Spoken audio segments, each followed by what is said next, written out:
আসসালামু আলাইকুম রহমতুল্লাহি ওবরকাতুহু। সম্মানিত দর্শক, আইসিটি কোর্টে শেখ হাসিনার বিচার এবং তার বিচার রায় নিয়ে বেশ কয়েকটি এপিসোড করেছি। তাকে বাংলাদেশের প্রচলিত আইন দণ্ডবিধি অনুযায়ী সর্বোচ্চ সাজা দেওয়া হয়েছে সাজায়ে মউত, ফাঁসিতে ঝুলিয়ে সাজা কার্যকর। তার এই রায় নিয়ে নানা রকম আলোচনা হচ্ছে, রাজনীতি হচ্ছে, এবং এই রায়ের ফলে বাংলাদেশের রাজনীতিতে নানা রকম জটিলতা দেখা দিয়েছে এবং আগামীতে আরও জটিলতা দেখা দেবে। এই রায়ের ফলে শেখ হাসিনার কী হবে, তার দলের কী হবে, এটা নিয়ে অন্য একটি ভিডিওতে আমি কথা বলেছি। কিন্তু এই রায়ের ফলে বিএনপির কী লাভ হবে আর জামাতের কী লাভ হবে বা এই দুটো রাজনৈতিক দলের কী ক্ষয়ক্ষতি হবে সেই বিষয়গুলো নিয়ে আলোচনার চেষ্টা চালাবো। প্রথমত হলো যে এই রায়ে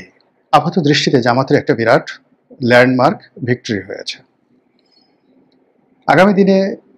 এই রায় কতটা কার্যকর করা যাবে কিংবা এই রায়ের যে সুফলে জামাত খুব আনন্দে উদ্বেলিত, এটি জামাত কতটা হোল্ড করতে পারবে সেটা ভবিষ্যৎ নির্ভর করবে। কিন্তু আজকের দিনে যদি বাস্তবতা ধরেন, তাহলে আপনার মনে হবে যে এই পৃথিবীতে যদি কোনো রাজনৈতিক দল বা কোনো গোষ্ঠী একেবারে আকাশের পূর্ণিমার চাঁদ হাতে পাওয়ার পর যে অনুভূতি হয় সেরকম অনুভূতি পেয়ে থাকে,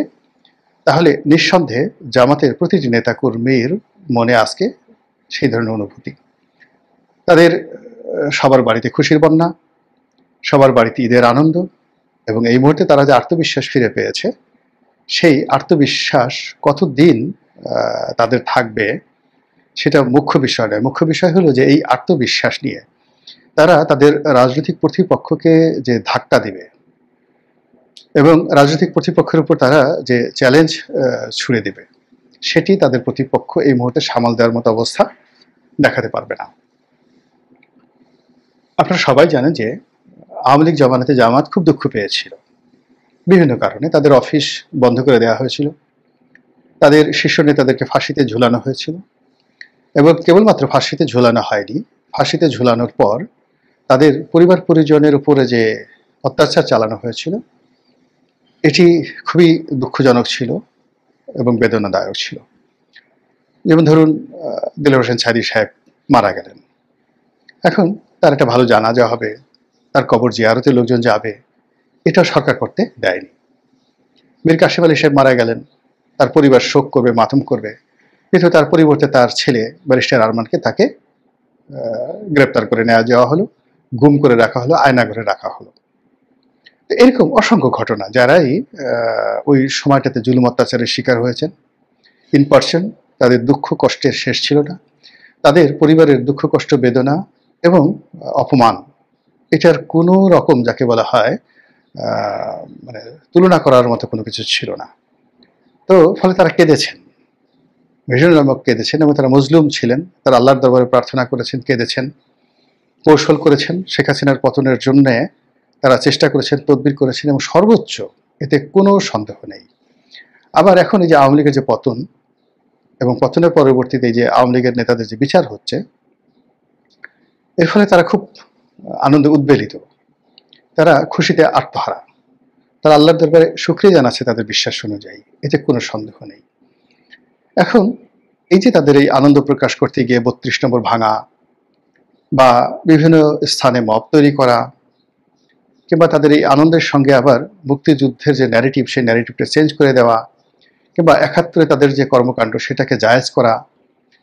রাজাকার আলবদর আর শামস এই জিনিসগুলো ভালো ছিল, কিংবা রাজাকার আলবদর আর শামস নিয়ে যারা কথাবার্তা বলেন তাদেরকে গণশত্রু হিসেবে চিহ্নিত করা, এটা একটা ভিন্ন প্রসঙ্গ, এটা অন্যায়। কিন্তু বাস্তবতা হলো যে শেখ হাসিনার পতন, আওয়ামী লীগের পতন এবং তার সেই বিচার, এই বিচারে জামাতকে ভীষণ রকম আনন্দিত করেছে। এবং আপনারা জানেন যে মানুষের সফলতার একটা বিরাট অংশ নির্ভর করে তার আত্মবিশ্বাস। তো জামাত এই মুহূর্তে যে আত্মবিশ্বাসী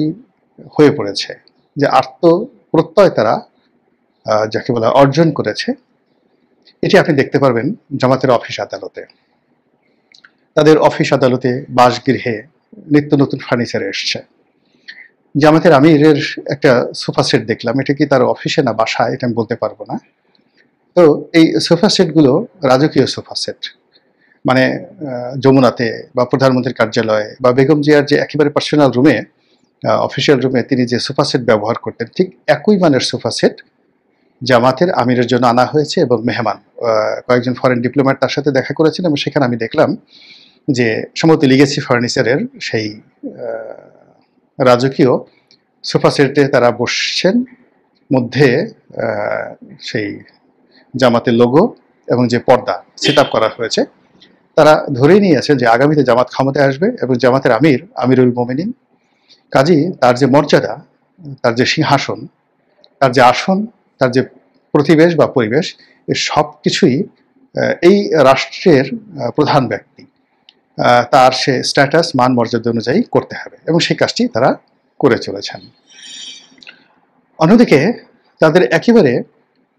ফোর্থ টায়ার মানে চতুর্থ স্তরের যে সকল নেতা রয়েছেন, যারা ছাত্র শিবিরের সভাপতি থেকে বা সেক্রেটারি থেকে সবেমাত্র জামাতের কেন্দ্রীয় রাজনীতিতে এসেছেন, তো জামাত তাদেরকে ফ্রন্ট লাইনে দিয়ে দিচ্ছে এবং তারা টকশোতে যাচ্ছেন, আলাপ আলোচনা করছেন, সবকিছু করছেন এবং সেখানে তাদের সঙ্গে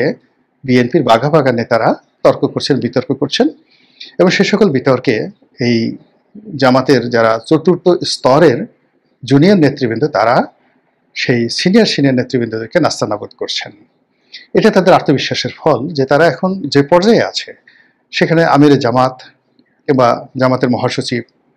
কিংবা তাদের নায়েবে আমির আবদুল্লাহ মোহাম্মদ তাহের, তারা টকশোতে যাবেন, সভা সমিতি সেমিনারে গিয়ে কথাবার্তা বলবেন এবং তাদের সঙ্গে এক টেবিলে বসে এক স্তরে বসে কথা বলার যোগ্যতা এই মুহূর্তে বাংলাদেশে কোনো রাজনৈতিক দলের আছে এটা জামাত মনে করে না। এই যে তাদের আত্মবিশ্বাস, এই যে তাদের দৃষ্টিভঙ্গি, এই দৃষ্টিভঙ্গির বাইরে যে গ্লোবাল পার্সপেক্ট রয়েছে বা প্রসপেক্ট রয়েছে, আমি শব্দটা বলতে চেয়েছিলাম পার্সপেক্টিভ, তো সেই বিশ্বের যে এখন পরিস্থিতি এবং প্রেক্ষাপট, সেখানে দক্ষিণ পন্থা